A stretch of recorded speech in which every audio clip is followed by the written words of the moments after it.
Hello everyone and welcome back. I'm Mahnoor and today we will be diving further into the topic of kinematics in AS level physics.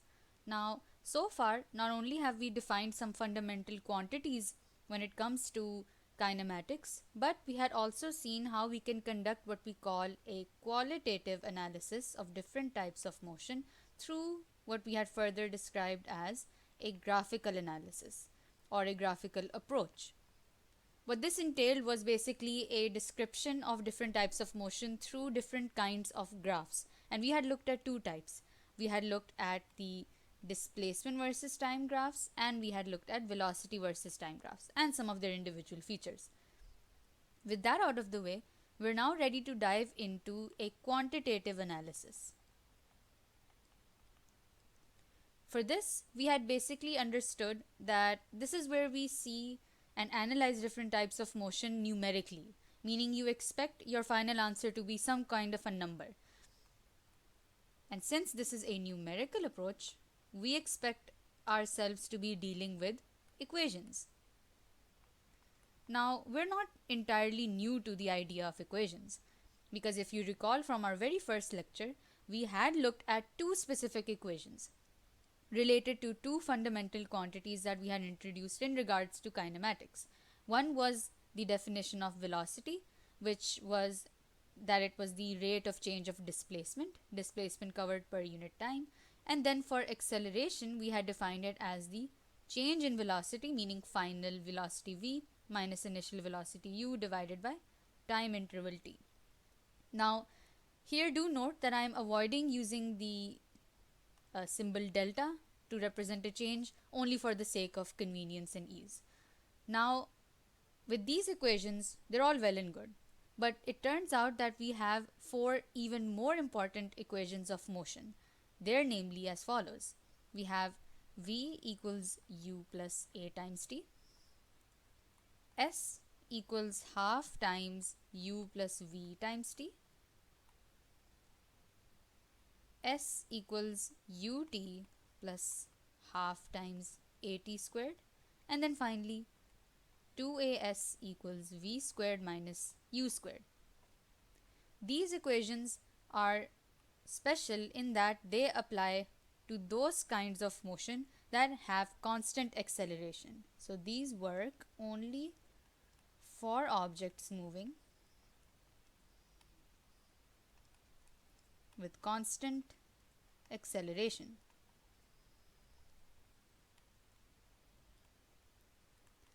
And they're so special for us, in fact, that we give them a special name. We call them the SUVAT equations. The word SUVAT itself isn't all that special, although it is important in that each of its letters represents one quantity that we see in these four equations.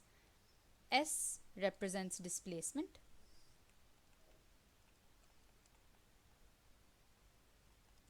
U represents initial velocity.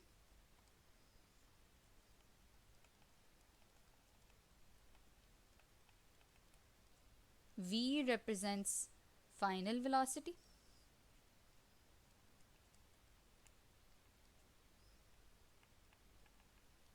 A represents acceleration.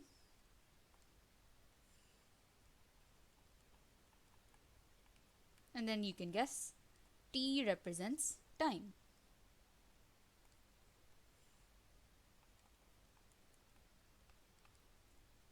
Now, if this were any lower level of education, we might have then expected to just memorize these equations as they were and then just learn how to apply them to different questions. But in AS level physics, we have to basically think like physicists themselves. Therefore, we have to know how each of these equations can be derived. And only once we know that can we better understand them and then be able to apply them to different kinds of questions. So let us look at each equation one by one and see how we can derive them individually. We'll start off with the simplest one. That is v equals to u plus at. This is so straightforward, in fact, that it's just a matter of rearranging the definition of acceleration itself. That is, acceleration being the change in velocity per unit interval of time. Here it's just a matter of making v, final velocity, the subject of the formula. In that case, we multiply both sides by t time, in which case we get at equals v minus u, and then add u on both sides, in which case we get u plus at equals v. And so we arrive at our very first equation of motion, v equals u plus at. Now that was quite straightforward. Now let's move on to the next equation, that is s equals half u plus v times t. Here we won't be considering an equation per se, but rather a special kind of velocity time graph. Specifically, we'll consider a velocity time graph for constant acceleration. Now for constant acceleration, we might wonder, okay, how should we draw this kind of a graph? Here we must remember that for a velocity time graph, the gradient represents acceleration. I'll write that right here. The gradient or the slope represents acceleration. So if I want a graph line to represent constant acceleration, that means I must draw a graph line that has constant gradient. And what kind of a graph shape would that be? Well, it'll be a straight line. Here we'll assume that at t equals to 0 seconds, there was some initial velocity the object had. And then at some later time t, the object has now attained a new value of velocity v. And now there will be a straight line connecting u and v like so. The goal here is to find the displacement covered by this moving object, which we do know from our previous lecture is simply the area underneath this graph. So then I remind myself that okay, s being displacement is nothing but the area underneath this graph. You might recognize this shape, right? It's in fact the shape of a trapezium, and we're already quite familiar with the formula of a trapezium. That is half times sum of parallel sides times height. The half factor stays as it is, of course. We recognize the heights being, sorry, not the heights, I mean the parallel sides being this upright side representing u minus 0 u, and this upright side representing v minus 0 v. So the sum of parallel sides is merely u plus v. And then you have the height of this trapezium being the gap between t and 0 being just t.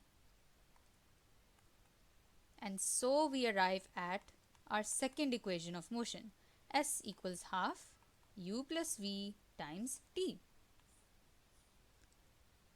So see how easily we were able to evaluate not one but two equations of motion so straightforwardly. Now let's move on to the remaining two equations of motion, and here these two we'll find them even to be quite straightforward, only because we'll be using these two equations to derive them. We'll start off with s equals ut plus half at squared. Now for this, like I just mentioned, we'll be using the previous two equations we just derived, v equals u plus at, and then s equals half u plus v times t. We're using them in such a way that we'll basically take the first equation that represents an expression for v and plug it into the second equation.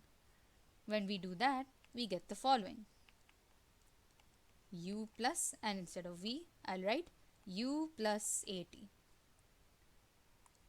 times t. Now it's just a matter of simplifying this further. 2u plus at times t, and if I open up the bracket further, half times t times u will allow the half to cancel out the factor of 2, and we get ut, and then half a, and then that t multiplies with the t outside of the bracket, and we get t squared. And so we arrive at the third equation of motion, representing an expression for displacement. Great. Now, once again, we'll take the same starting approach and derive the final equation of motion. That is 2as equals v square minus u square. Once again, like I mentioned, I'll take the same two equations. V equals u plus at and s equals half u plus v times t. And here actually, I'll have to rearrange the first equation a little bit. I'll actually rearrange it in such a way that I end up making time t the subject of the formula.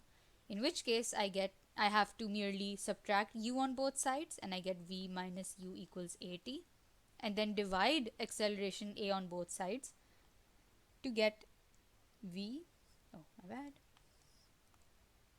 minus u divided by a equals t. And it's going to be this expression of time t that I'll plug into the second equation. And now let's see, what do we get? Half u plus v minus u divided by a. Let me just neaten this up a little bit. Half, or in fact, let's make it even more neat than before. I'll rearrange u plus v into v plus u because I know they're the same. I get v minus u as it is, and I'll make half and a share the same denominator, 2a. Now, we can immediately look at the numerator and recognize it immediately. If you recall, it looks very much like the following identity: x plus y times x minus y equals x square minus y square. I can basically simplify the numerator into a more concised expression. And so I'll get s equals v square minus u square. So now things have become far more simple by using this relevant identity right here. Now it's just a matter of multiplying both sides by 2a, and I get 2as equals v square minus u square. And so we arrive at our final equation of motion.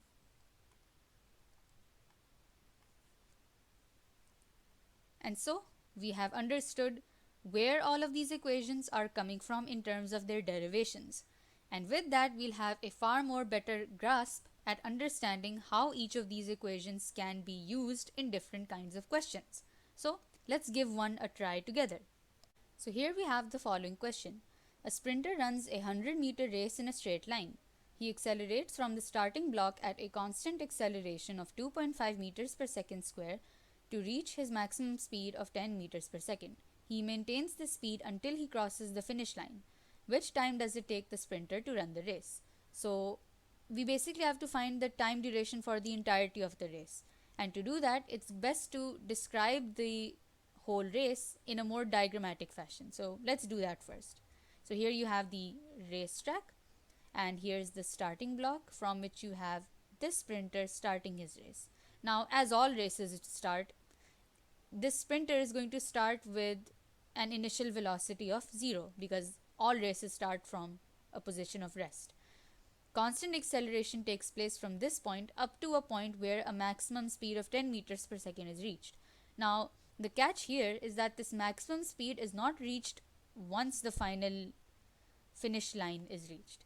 Instead, it's reached somewhere before the finish line is reached, and that's the point when the sprinter maintains this constant speed of 10 meters per second until the finish line is approached. So let's suppose this first time the sprinter reaches that maximum speed is here. What we've done effectively is split up the entire race into two distinct portions. You have the first portion of the race wherein you have constant acceleration, and we know what that acceleration is, 2.5 meters per second square. And then you have the remaining portion of the race where you have constant velocity, and we know what that value is, 10 meters per second. We are given the total distance for the entire racetrack, that is a 100 meters race. I'll write that here. And we wish to find the total time for the entire race. Now, the total time can be found by basically summing up the individual portions and their time durations. More specifically, I label the time duration for the constant acceleration portion of the race as t1, and for the constant velocity portion I label it t2. And so the total time is merely t1 plus t2. With all of this information right in front of us, we're now in a better position to actually solve this question.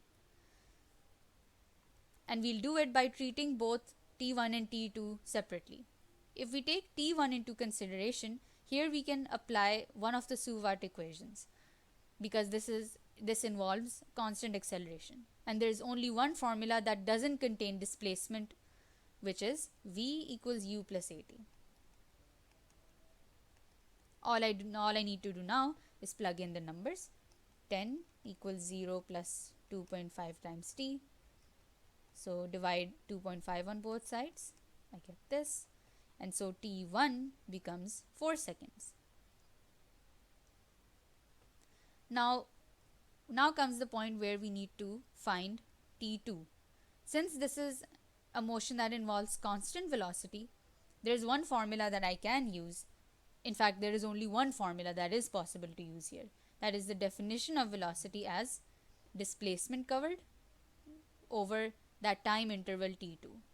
But here the problem is that I don't really know what that displacement between this maximum speed 10 meters per second up to the finish line, what that displacement is.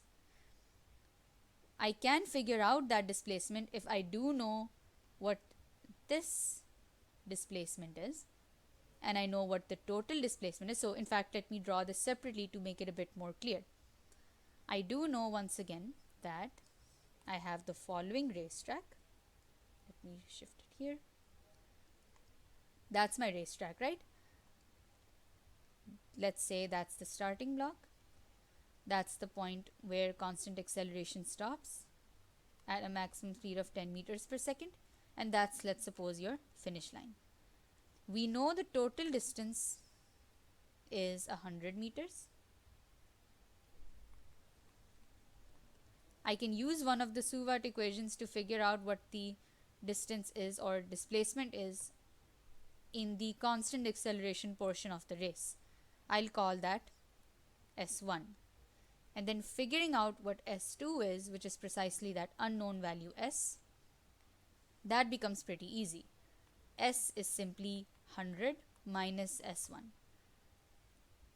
So now all I really have to do is figure out what S1 is by using some SUVAT equation. This time there's a variety that we can pick from. Let's pick the most straightforward one, that is 2as equals v square minus u square. And again, I reiterate that this displacement S over here is actually S1, which refers to the displacement covered by the sprinter during the constant acceleration portion of the race. And so now we're ready to plug in the numbers. 2 times 2.5 times S1 equals v square is 10 squared and the initial velocity is 0. 5 times S1 equals 100. And so S1 equals 20 meters, which automatically means that the unknown value S, which is the displacement for the constant velocity portion of the race, that would simply be 100 minus 20 equals 80 meters.